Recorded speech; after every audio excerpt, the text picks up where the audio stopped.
Morning, everyone. I want to thank the members of the media for joining us here today for this very important briefing on an ongoing investigation into a homicide that occurred early this morning on South Ogden Street, along with some other activity that has taken place in the region. Before we go any further, I want to acknowledge the presence of Buffalo Police Commissioner Alfonso Wright, Deputy Commissioners Patrick Overdorf and Joseph Fahey, Chief of Detectives Craig Macy.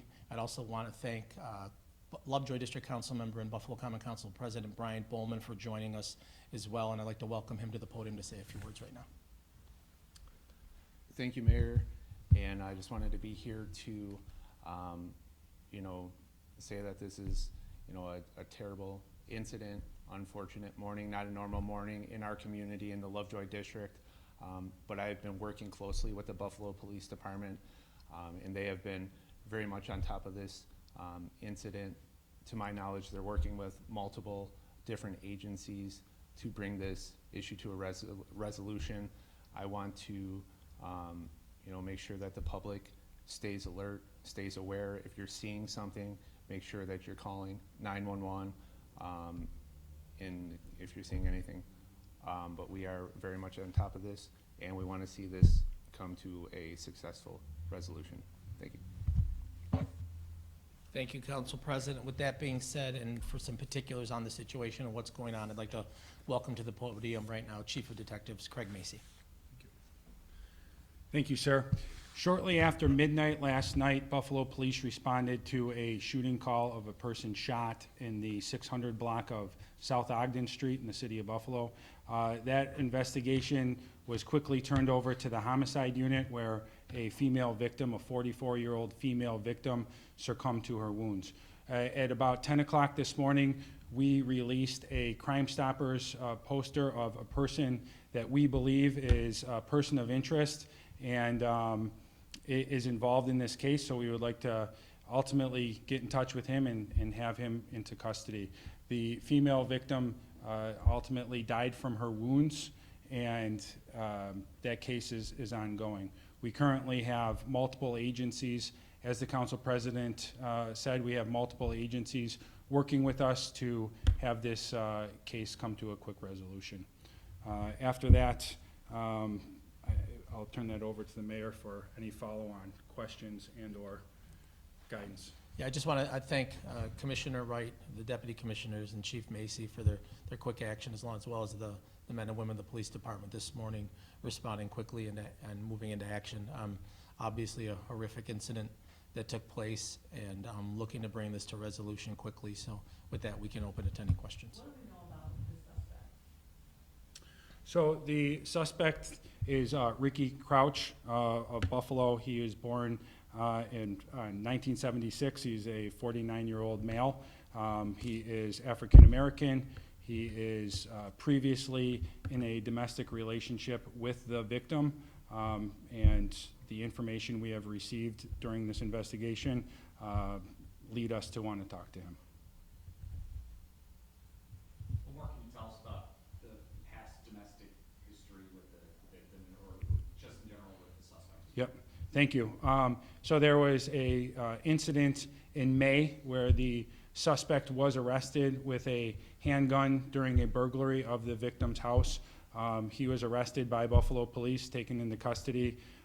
Shortly after that, he was released, and then shortly after that, there was a criminal contempt arrest made by Buffalo Police when the suspect in the homicide allegedly violated that order of protection, at which point he was released again. With both of those cases, there was one case where he was released on his own recognizance, and the second one, he had a $50,000 bail.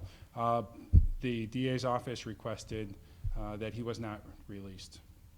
Was he not on parole when he was arrested with that gun for a previous homicide? So the suspect has a previous homicide conviction, and he was released early off of parole in 2023, and so he was not on parole at the time of this homicide. Does that raise concerns with that one more? Yeah, obviously.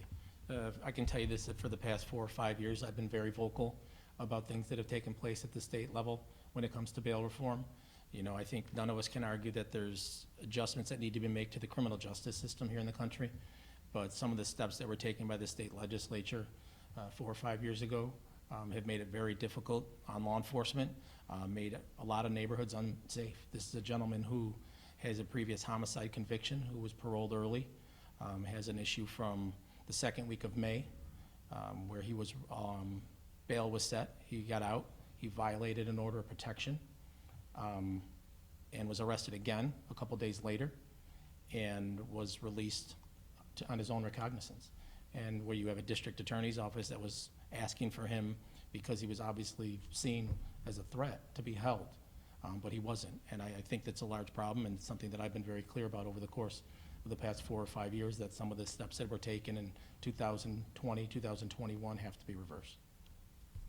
The incident that happened in May, the domestic violence related incident, is that the same victim from the homicide? They are, ma'am, all 3 incidents. Were any children around I don't want to get into family members that were present. in terms of the victim's family members? Did you guys notify them, and what was that conversation like? So, the homicide unit has been in contact with the victim's family that was present last night. In about an hour, we will be releasing her name. We're just making sure that everybody else in the family is aware of this situation and the ongoing investigation. So, the cause of death, did you go into that? Gunshot wounds In your- on her body. Any advice to the community, what to do when they see? If, you know, the Buffalo Police has put the information out, if they see anything, please make sure that they're calling. We want to bring this to resolution as quickly as possible. Obviously, this is a person with a history here that has to be considered a threat to the public, and want to make sure that we bring this to resolution quickly. So if you see anything, please make sure you're reaching out to the Buffalo Police Department Crime Stoppers to make sure that you're forwarding that information. Is he known to frequent any specific area of the city? I know this happened in Ogden, but is he known to be outside of Lovejoy? Does he have family in other areas? I think we want to be very careful about releasing any of that information. Obviously, ongoing investigation, looking for this gentleman, so I want to be very careful about what we're putting out. I understand that there was a shooting about about 2 hours later this morning, about 10 minutes from the Ogden location. Do you really believe that he was involved in multiple shootings today? We are currently working with another agency, specifically Cheektowaga, to investigate the connection between that suspect having done the homicide and going into Cheektowaga and being involved in a shots fired related incident there. Does the suspect reside at that residence? No.